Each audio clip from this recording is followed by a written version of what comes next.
I have a really special guest for you guys today. I have the team leader of the account management team who takes care of all of our clients here at Search Property. And I think she's got a lot of knowledge and a lot of value to share with you guys around the process of buying property, some of the pitfalls that people can find themselves in, and some of the issues that can also come up. So if you're interested in what my thoughts are, as well as what Steph's thoughts are, then definitely keep watching. Hey guys, my name is Ravi and welcome back to Personal Finance with Ravi Sharma. If you're new here, smash that subscribe button because I talk about real estate, personal development, and all things personal finance. Financial freedom is the key here. Steph, welcome to the channel. I'm so glad to be here. This is the first time. This is the debut.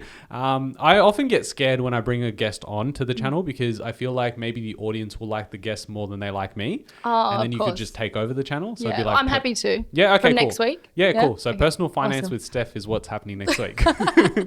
Now, Steph, give us an idea what you do at Search Property. What I do. So I am, as Rav said, I'm the team leader for the account management team. So pretty much my role at Search Property is to manage the account managers, as well as I run a portfolio of my own. So I've got my own clients that I look after, and I just overall make sure that the vibe is great in the team and everyone's working together to kick goals. And yeah, it's really important, right? As part of a team, everyone collaborates, gets along. Have you found it difficult to manage different people? Look, there is definitely a lot of personalities in the team, but I mean, it is real estate and you do come across that. So yeah, look, I wouldn't say difficult. I'd say you do come across challenges, but you know, we do have an amazing team. And yeah, everyone works really well together. It's cool how in such a short period of time, we've had a team of people come together, just individuals, and now we've become a team. I know, it's like amazing. When I started about a year ago, like there was 2 of us and now there's 7 of us, which is insane. So yeah, just to see the team grow is amazing. I love it. Well, we like having you here, Steph. Let's see how the conversation goes and we can decide if you stay or go. Oh, okay. We'll decide after. Yeah. No pressure. All right. So I've got a couple of questions that people ask quite frequently, whether it comes from clients or whether it's people inquiring with our service. So I thought it'd be a really good opportunity for us to share some of your experiences having dealt with clients, helped in over like 400 transactions as well. Now, first question I have is tenancies, right? Yep. So a lot of people online have issues with buying a property because they're scared that I'm going to get a tenant and they're going to blow up the place, right? Have you found across any of the properties you've experienced here in transactions or even previously, because you were in real estate before as well? Yes, I was, are those horror stories real? How often do they happen? Yeah, look, they are real, but they're very rare to come across. I think since I've been here, I haven't heard of any horror stories. I know from previously working in property management, we did come across a few. Some interesting ones. We'll save that for a later date. But that's part 2. That's part 2, exactly, if you want me back. Yeah, nice. But yeah, look, I mean, at the end of the day, there's going to be a risk no matter what you do, no matter what investment you purchase as well. And I guess that's a risk of purchasing an investment property. However, this is where it comes into play, finding a really good property manager that's going to look after the place for you, do those regular routine inspections, going to qualify tenants before they come through the property, make sure they do all the reference checks, making sure that tenant has a good history as well. That really plays a part in who you get into your property and how they manage the property as well. So yeah, it's important to find a really good property manager because that will make the process a lot better. And how does it work with property managers? I know we're going real basic for a few people listening that have never bought property before. Yeah.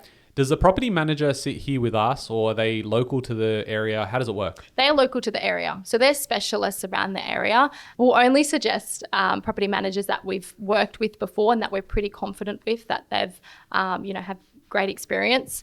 They know what they're doing. So we don't manage it in-house, and reason being is because we want to choose these specialists in these certain areas that we're buying in. You know, they know the local market, they know the tenant base around that area, which is why we recommend property managers within that area. So yeah, it is an in-house, but that they are specialists to the local area. And I guess it's really important that we are recommending people we're confident with. Definitely. But they also manage like a lot of our client books as well. So it means that we also have greater negotiating power.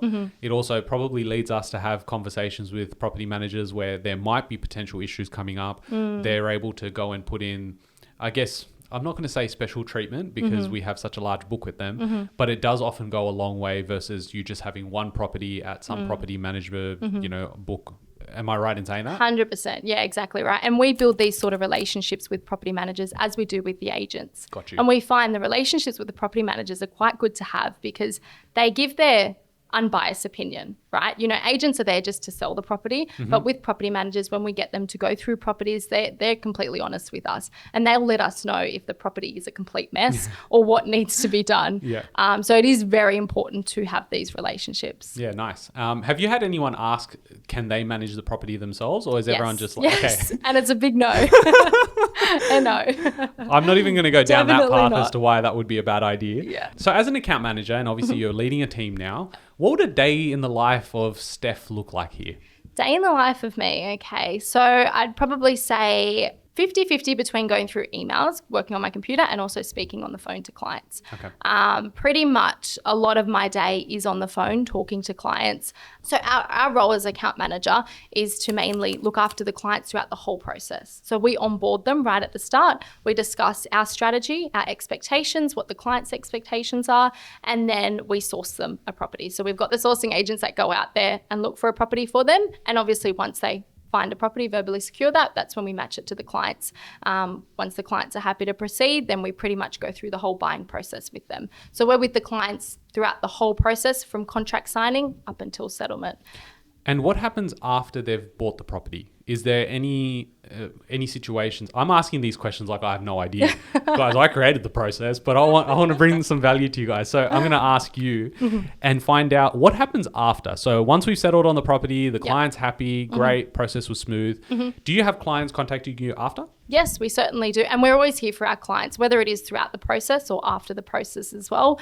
What we do as a general process is we do a 6-month check-in, which is basically we contact the client, organise a strategy session with them. We give them an update on how their property is performing. And then that way, if they're ready to buy the second or third or so forth, we can go through that process again.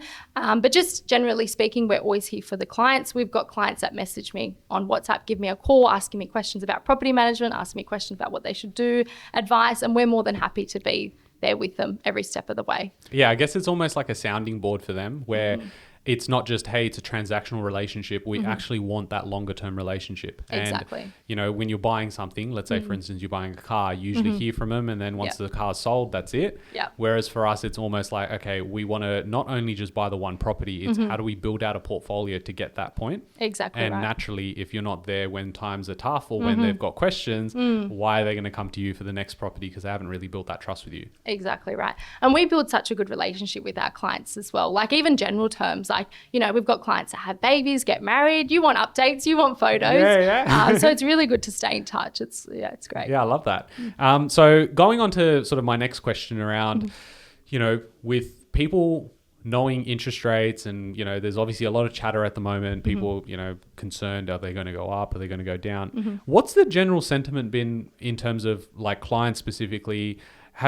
Has anything really changed in the last 2 to 3 months? Are people more aware of interest rates, or that they don't care as much because they think inflation's going down, so interest rates are going to cut? What's the general vibe? Are you finding there's more positivity, or are they very scared because there's going to be a crash? Yeah, look, I find the last couple months especially, and you'll know this, we've been a lot busier, right? There's been a lot more clients that have come on board, and a lot more clients less focused on the interest rates because they know the value, what they're going to get out of these sort of properties. And they know that eventually these interest rates are going to drop, whether it be end of this year, whether it be beginning of next year, mid next year. I mean, who really knows? Yeah. But you know what I mean? They have that goal in mind, and if they can get into the property market now when it's worst case scenario, then they're going to be much better off in the future. And that's what I say to all my clients as well. They're giving themselves an advantage here getting in the market now, because a lot of people, they won't have that serviceability to borrow anything. So even if they can borrow a property up to 450, 500K, they're still giving themselves that advantage compared to, you know, all the other people that don't have that serviceability. Yeah, it's crazy. Like, you know, I think about it too. I'm like, if I can purchase something now at 480 versus interest rates going down and I can purchase at 520, like my yields are better now interest rates most likely will come down, and at that point I get the benefit of the equity uplift, plus I've got the rental yield going up anyway. It seems like a bit of a no-brainer, but that's probably why I have this channel and I have chats with you guys about it. But Exactly right. it's cool to see as well that people are getting educated around there, and they know that interest rates aren't the be all, like end all. It's so much more in terms of the value. Now, you've been here long enough to see some people come back for a repeat purchase here and there. Talk me through, and this is more warm and fuzzy feeling, what does it actually make you feel like? Because, you know, real estate has traditionally had a bad name in the industry, you know, being unethical and doing some dodgy crap. We hold ourselves to a really high standard, and we really want to focus on our values and providing the best value for clients. How does it make you feel wanting, one, to work here, but two, when you get that call back or when you see the text message saying that it's gone up in value, how does it make you feel? Honestly, it's the most rewarding feeling. This is a reason why I do this job. This is a reason why I'm here. And pretty much like you said, you know, the seller's side, there's such a huge stereotype with selling agents and sales agents and real estate in general. Yeah, so there's so much stereotype with sales agents that, you know, they are unethical and they do have such a bad name, which is why I joined the buyer's side, you know, because we're on the good side. We're helping these buyers out. We're helping them achieve their dreams. But yeah, I guess back to your question, is the most rewarding thing when you see that equity and when you see those clients come back for their second, third, fourth one. It's great. You just see them building their wealth. They're doing amazing things. And yeah, especially I think probably the best feeling is when you see people my age. Like I've got a lot of clients that are around that, you know, mid-20s or early 30s stage, and you see them kicking goals and you're like, wow, they're going to do amazing stuff for their future. You know, in 20 years' time, they're going to be retired in a beach house, living in the water. It's just, it's amazing to see. I love the fact that, you know, there's people that are young and they're starting early. Even if it's just a one property, like just getting in and understanding the process and understanding how equity works, and, you know, this education 100%. that really no one really taught us. So I agree with you. That's the biggest kick for me. And obviously for some of the older guys that are listening, it also still hits home for us when you guys are making a lot of money and, you know, starting to plan out not just for yourself and your retirement, but it's also, you know, now you're able to spend a little bit more time with your kids. And I think that goes such a long way in the future as well. Now, obviously when people are purchasing property, they have pushback in terms of, I want to buy regional, I don't want to buy regional. Is there anything that you can sort of share with your experience with some people who've purchased, you know, in capital cities, maybe a unit, maybe a house, and how you've seen that sort of compared to the stuff that we're buying and how the performance has sort of played out? Yeah, well, look, our strategy is to tap into those emerging markets. So we're essentially looking for the two main things, as you know, capital growth and yield. Let's say you're buying in a capital city. You may get that growth. You may not get that yield though, which means you're putting more money into properties. So it means by purchasing in regional areas, you've got more choice, right? You can purchase, say, 3-4 properties, build your portfolio that way, because there's less cost to get into there compared to what you're doing purchasing one property in, say, Sydney CBD with a rental yield of 2%. And I mean, at the end of the day, you know, the properties we purchase, we do secure properties at a minimum of 5%.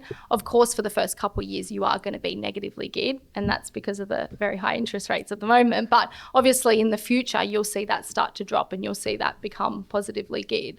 And again, it's just the opportunity costs that you need to outweigh now to get into that sort of market. Yeah, 100%. And I think with the topic of interest rates as well, it's like right now on all of our conservative numbers, a property is probably going to be negative 100, 150 bucks. But all of that goes out the window if we see 50 basis point cuts or 100 basis point cuts. Rent goes up by even 2%, 3%, and suddenly you're positive in, you know, the space of 18 months. Exactly right. Yeah. Yeah, no, look, I've really enjoyed having this chat, Steph. I know that we've, you know, we've not been able to do this because you're mostly busy and we've got to get off a call. We've got to get off this because you've got a call with a client. But if you guys want to see part 2 around money and talking about property with Steph on the channel, comment down below saying money with Steph, and I hope with enough comments I can convince her to come on board, because it took me ages to convince her to come on for this episode.